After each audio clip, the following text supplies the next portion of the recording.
Welcome to my channel. இன்றைக்கி சமையலில் நம்ம பார்க்க போகிறது காடை கிரேவி. காடை கிரேவிக்கு தேவையானது நான் 5 காடை எடுத்திருக்கேன்.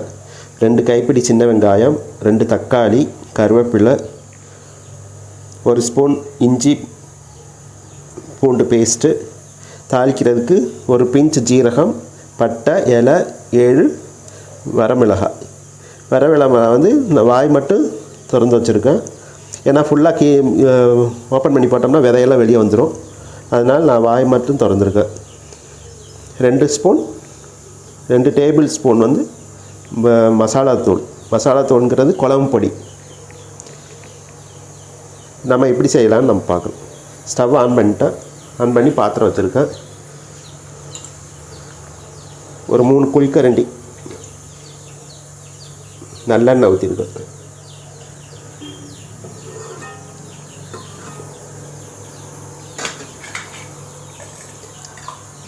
சிக்கன், காடை இதுக்கெல்லாம் நல்லா கிரேவி வந்துட்டு நல்லெண்ணெய் ஊற்றினோம்னா டேஸ்ட் நல்லாயிருக்கும். எண்ணெய் சூடேறட்டும்.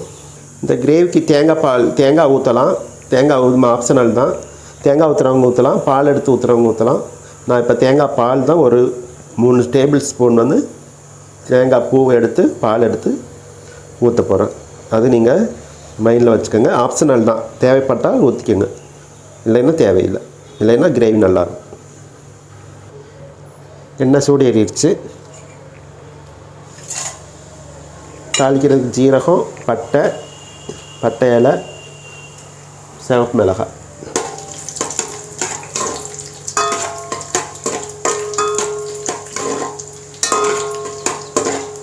இந்த கிரேவியெல்லாம் நல்லெண்ணெயில் செஞ்சால் நல்லாயிருக்கும். இது நாட்டுக்கோழி மாதிரி தான். காடை வந்துட்டு உடம்புக்கு நல்லது. நாட்டுக்கோழி மாதிரி தான். நாட்டுக்கோழி சத்து தான் காடையிலையும் இருக்குது. கொழுப்பு சத்து கிடையாது. உடம்புக்கு நல்ல பலம் கொடுக்கும். பிராய்லர் மாதிரி இல்லை. பொரிஞ்சிட்டு நல்லா வதங்கிடுச்சு. தக்காளி, வெங்காயம், கருவேப்பிலை, பூனை வெள்ளாமல் போட்டுருங்க.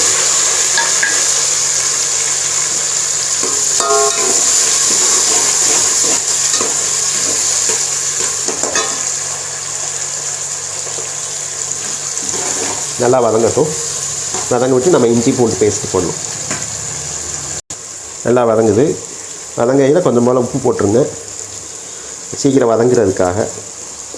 கொஞ்சம் போல் மஞ்சத்தூள் அந்த இதிலே போட்டோம்னா அந்த மஞ்சளோட மனம் வந்து போயிடும். இல்லைன்னா மஞ்சள் வாடை அடிக்கும்.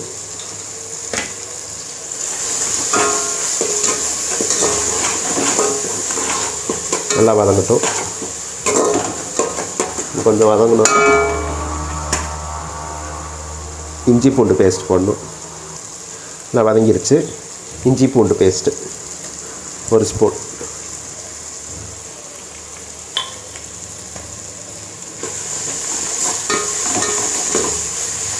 இஞ்சி பூண்டு பேஸ்ட் ஸ்மெல் போனோன்னு நம்ம க்ளீன் பண்ணி வச்சுருக்கிற காடை 5 காடை எடுத்துருக்கேன்.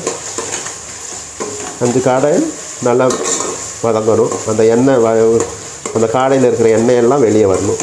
வெளியே வந்து எண்ணெய் பிரிஞ்ச பிறகு தான் நம்ம குழம்பு தூள் போடணும். நல்லா வதங்கிருச்சு. இப்போ வந்து நம்ம காடை எடுத்து போடும்.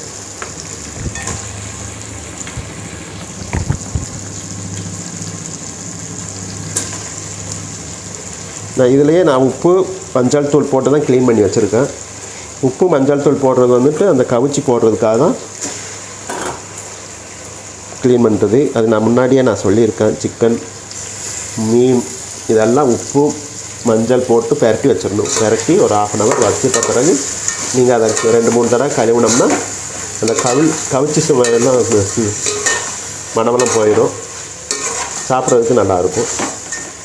இது நல்லா வதங்கட்டும். நல்லா வதங்குது. இது எல்லோரும் சாப்பிட்லாம். சின்னவங்கள்லேருந்து பெரியவங்க வரைக்கும் நல்லா சாப்பிட்லாம். ஏன்னா இது கொலஸ்ட்ரால் கிடையாது, கொழுப்பு எந்த இதுவுமே கிடையாது. நாட்டுக்கோழி எப்படியோ அது மாதிரி தான். எந்த கொழுப்புமே கிடையாது. எல்லாருமே வயசானவங்க கூட நல்லா சாப்பிட்லாம். நல்லா டேஸ்ட்டாக இருக்கும். இது சப்பாத்தி, இட்லி, தோசை நம்ம எப்படி அதுக்கு தகுந்தாப்புல நம்ம அளவு கூட்டிக்கிற வேண்டியதான். விட்டுட்டு சப்பாத்தி சாதத்துக்கெல்லாம் நல்லாயிருக்கும்.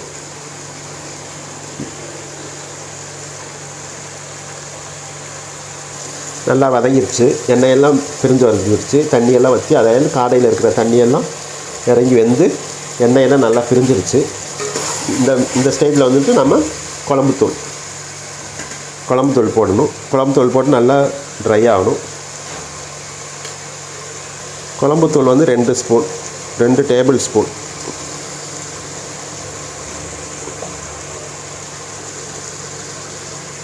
அதுக்கு பார்த்து அளவாக போட்டுக்கோங்க.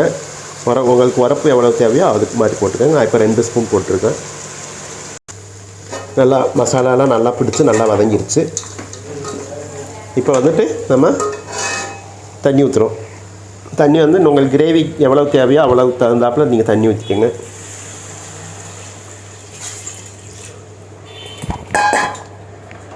கறி வேகிற அளவுக்கு.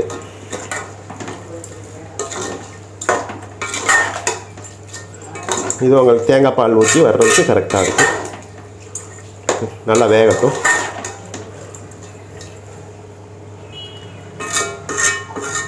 எதனாலும் நீங்கள் கனமான பாத்திரத்தை வச்சுக்கணும். கனமான பாத்திரம் வச்சுக்கிட்டோம்னா உங்களுக்கு அடி பிடிக்காது. நல்லா குழம்பு வேகட்டும், கொதிச்சு வேகட்டும். வெந்த பிறகு உங்களுக்கு காமிக்கும். நல்லா கொதிச்சு வேகுது பாருங்கள், நல்லா கொதிச்சிருச்சு. இப்போ வந்து நம்ம உப்பு போட்டுக்கிடலாம். உப்பு அளவாக பார்த்து போட்டுக்கோங்க. நான் இதில் தக்காளி வெங்காயம் வதக்கையில் வேறு போட்டிருக்கேன். கறியில் வேறு நம்ம பரட்டி வச்சுருக்கோம். அதனால் பார்த்துட்டு நீங்கள் அளவாக பார்த்து போட்டுக்கோங்க. நல்லா கொதிச்சு வேகட்டும். கொஞ்சம் திக்காகட்டும். திக்கானு உங்களுக்கு நான் காமிக்கிறேன். திக்காயிருச்சு. இப்போ வந்து நம்ம தேங்காய் பால் ஊற்றுறோம். தேங்காய் பால் ஆப்ஷனல் தான். 1ஆம் பால் எடுத்து ஊற்றணும். அளவாக பார்த்து ஊற்றிக்கோங்க.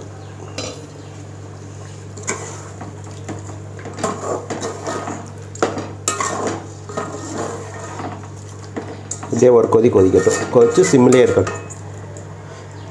சிம்மிலே வைங்க. சிம்மில் வச்சுட்டா நல்லா எண்ணெயெல்லாம் பிரிஞ்சு வந்தோன்னு உங்களுக்கு காமிக்கிறோம். நல்லா சிம்மிலே 2 நிமிஷம் ஆயிடுச்சு. இப்போ வந்துட்டு இறக்க போகை நல்லா எண்ணெயெல்லாம் பிரிஞ்சு வந்துருக்கு. இறக்க போகையில் ஒரு 2 ஸ்பூன் நல்லெண்ணெய் மட்டும் ஊற்றணும். ஏற்றினோம்னா நல்லா வாசமாக இருக்கும். நம்ம டிஸ்பிளேயில் பார்க்கலாம். சூப்பரான காடை கிரேவி ரெடி ஆயிடுச்சு. சாப்பாட்டுக்கு காடை கிரேவி சூப்பராக இருக்கும். இட்லி, தோசை, சப்பாத்தி இதுக்கெல்லாம் செம்மையாக இருக்கும். வித்து நாட்டுக்கோழி ஆம்லேட்டோட. நீங்களும் செஞ்சு பாருங்கள். எப்படி இருக்குன்னு கமெண்டில் சொல்லுங்கள். லைக் பண்ணுங்கள். சப்ஸ்கிரைப் பண்ண மறந்துடாதீங்க. அடுத்த வீடியோவில் சந்திக்கும் வரை உங்களிடம் விடைபெறும் லக்ஷ்மணன்.